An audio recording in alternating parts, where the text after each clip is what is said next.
Halo semuanya, pada video ini saya akan jelaskan tentang topik yang banyak diminta untuk belajar saham. Dan saya akan jelaskan cara kerja saham, apa itu IPO, apa itu IHSG, kenapa harga saham naik turun, dan kenapa orang bisa dapat untung dari saham, dan bagaimana cara membeli saham. Dan tentunya yang saya bahas pada video kali ini adalah saham terbuka yang dijual belikan secara publik di Bursa Efek Indonesia. Dan next di video saya juga akan jelaskan bagaimana cara beli saham IPO, kemudian review sekuritas, dan video ini kita fokus dulu tentang penjelasan saham untuk pemula. Jadi apa itu saham? Saham adalah surat berharga kepemilikan pada suatu perusahaan.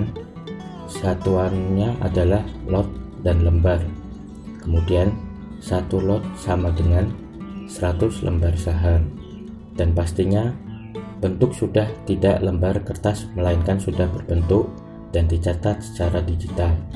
Saham diterbitkan saat perusahaan mengumpulkan modal dari masyarakat.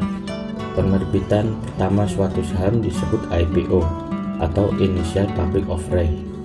Pada IPO, sejumlah perusahaan menerbitkan sejumlah lembar saham dan masyarakat bisa membeli, dan uang yang terkumpul akan dipakai untuk kegiatan usahanya. Agar lebih mudah dipahami, saya akan beri contoh. Dan pada saat IPO, uang bergerak dari masyarakat ke Bukalapak. Jadi, proses masyarakat melakukan pembelian saham dan diproses uang tersebut sehingga menjadi milik Bukalapak sebagai pendanaan. Agar lebih jelas dan mudah dipahami, saya akan berikan contoh saham perusahaan e-commerce.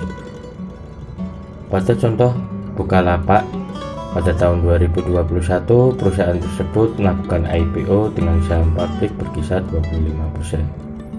Harga saham Bukalapak yang di IPO-kan sebesar Rp850 per lembar saham. Dan tujuan Bukalapak sendiri ingin melebarkan sayap bisnisnya di e-commerce Indonesia. Dan jumlah total pendanaan yang didapat berkisar 21,9 triliun rupiah. Jadi, masyarakat yang memegang saham tersebut bisa dibilang memiliki sebagian perusahaan Bukalapak itu sendiri. Dan selanjutnya, saham tersebut bisa diperjualbelikan atau transaksi di pasar modal Indonesia. Kemudian transaksi berikutnya yaitu uang yang sudah masuk di Bukalapak, melainkan siapapun yang melakukan transaksi saham Bukalapak tersebut dapat dilakukan jual beli saham antar masyarakat. Kemudian ada pertanyaan dari beberapa rekan, dan pertanyaan ke saya sendiri, kenapa harga saham sendiri bisa naik turun seperti itu? Ini disebabkan karena setiap orang menghargai atau melakukan transaksi jual beli saham yang berbeda-beda. Bayangkan di Indonesia sendiri ada 800.000 investor saham. Pada detik dan menit yang sama, mereka bisa mempunyai pemikiran yang berbeda-beda tentang harga saham. Kemudian beberapa faktor dari investor, ada yang melihat dari kinerja perusahaan sendiri, kemudian volume dari penjualan saham, ada yang menghargai berdasarkan rumor dari spekulasi, melakukan transaksi, serta ada juga dulu yang pernah beli di harga yang lebih murah. Bahkan ada yang mengikuti tren atau ngasal dalam membeli suatu saham. Dan masih banyak lagi yang mempengaruhi transaksi jual beli saham tersebut yang dilakukan seorang investor. Dan kita sendiri tidak mungkin tahu kenapa investor melakukan hal-hal tersebut untuk melakukan jual dan membeli saham tersebut. Dari sini orang bisa mendapatkan untung dari saham, yaitu beli suatu saham lalu menjualnya ke harga yang lebih tinggi. Cara menghitungnya yaitu contoh dengan saham e-commerce di Indonesia yaitu Bukalapak. Misal kita mempunyai modal di awal 1 juta dan tidak mendapatkan waktu pembelian di harga IPO. Namun kita sempat beli di harga Rp500 per lembar saham. Berarti kita dapatnya itu 1 juta dibagi Rp500 per lembar saham. dan kita mendapatkan 2000 lembar saham.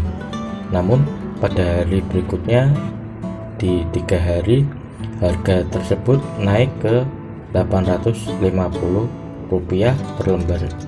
Lalu kita jual saham tersebut semuanya. Cara penghitungnya yaitu rumusnya 2000 lembar saham yang kita pegang dikali 850 sama dengan Rp1.700.000, dan untung yang kita peroleh yaitu 1.700.000 dikurangi modal awal 1 juta yaitu 700.000. Kemudian keuntungan dan kerugian dari selisih jual beli yang kita lakukan tersebut disebut capital gain.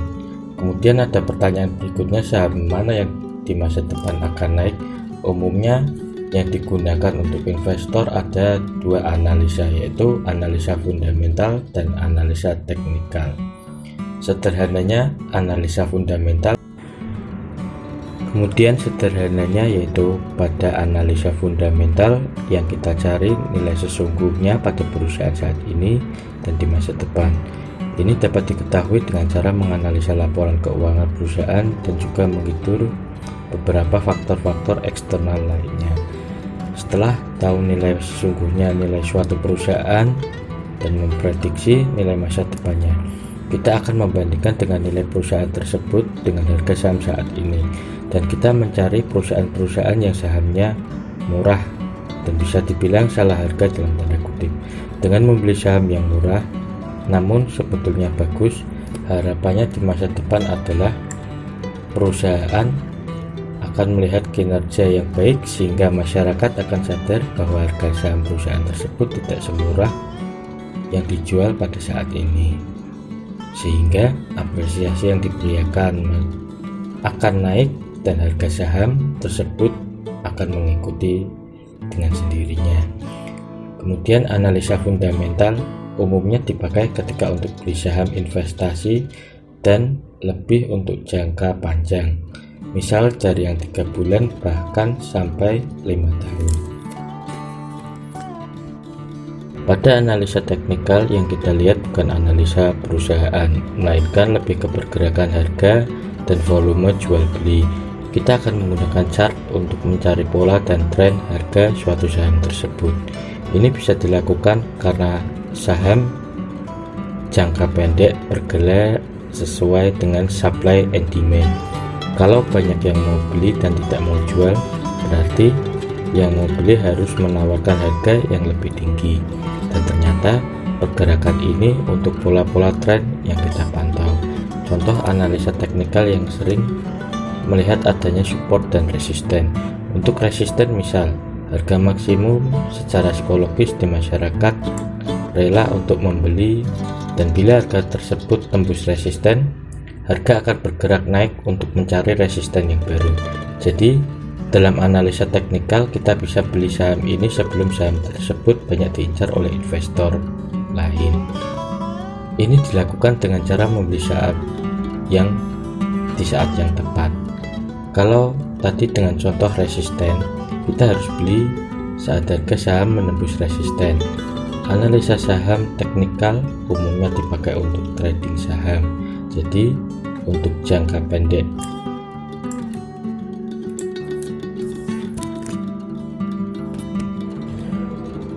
Untuk merangkum analisa teknikal dan fundamental mungkin bisa disederhanakan seperti ini. Pada analisa fundamental kita beli barang yang sedang diskon, jadi kita beli pada saat diskon, kemudian kita akan untung ketika jual lagi dengan harga sesungguhnya saham tersebut. Sedangkan analisa teknikal kita beli barang yang kita tahu bakal banyak dicari orang dan kita tidak perlu lihat barang tersebut bagus atau tidaknya. Yang penting kita beli terlebih dahulu, kemudian ketika barangnya sudah banyak dibeli akan semakin langka, karena langka harganya akan naik dan kita bisa untung di harga yang lebih mahal. Selisih jual beli di saham kita juga bisa dapat untung dari dividen. Tadi jika kita berusaha mengatakan tidak memiliki sebagian dari perusahaan tersebut, maka kita juga berhak atas keuntungan yang dihasilkan perusahaan. Berapa jumlahnya akan ditentukan oleh direksi perusahaan dan disahkan oleh para pemegang saham saat rapat umum pemegang saham perusahaan tersebut. Langsung kita pada contoh perusahaan Hexindo pada saat rapat pemegang saham tahun 2018 memutuskan membagikan saham dari 80% dari laba ke pemegang saham.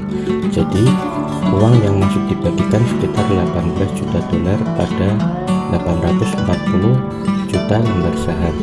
Berarti satu lembar saham akan mendapatkan 18 juta dolar dibagi dengan 840 juta lembar saham, yaitu 0,02148 dolar per lembar atau 320,67 rupiah per lembar saham. Kemudian dividen ini akan dipotong pajak sekitar 10%, kemudian langsung masuk ke rekening saham kita. Kemudian apa rekening saham? Untuk membeli saham yang kita harus daftar terlebih dahulu pada perusahaan sekuritas. Sekuritas ini yang menjadikan perantara untuk beli dan jual saham kita sendiri, dan selanjutnya akan dibuatkan rekening dana investor.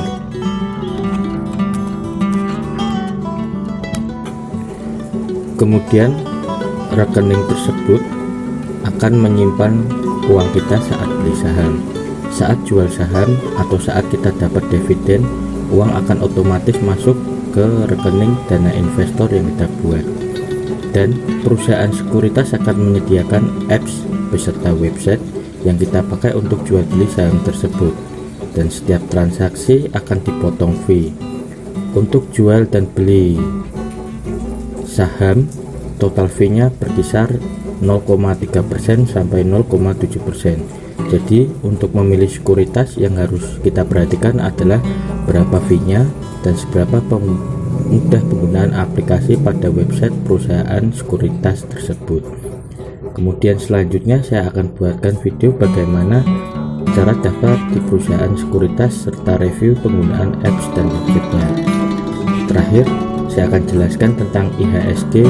Jadi setiap saham akan dicatat pada Bursa Efek Indonesia yang berlokasi di Jakarta, dan setiap saham akan diberi kode 4 digit. Misal dari perusahaan yang saya contohkan pada video kali ini, contoh kode untuk BCA yaitu ada 4 digit, BBCA, kemudian Indofood, kode sahamnya yaitu INDF, kemudian Hexindo, HEXIND yaitu kodenya Hexa. Saat ini total keseluruhan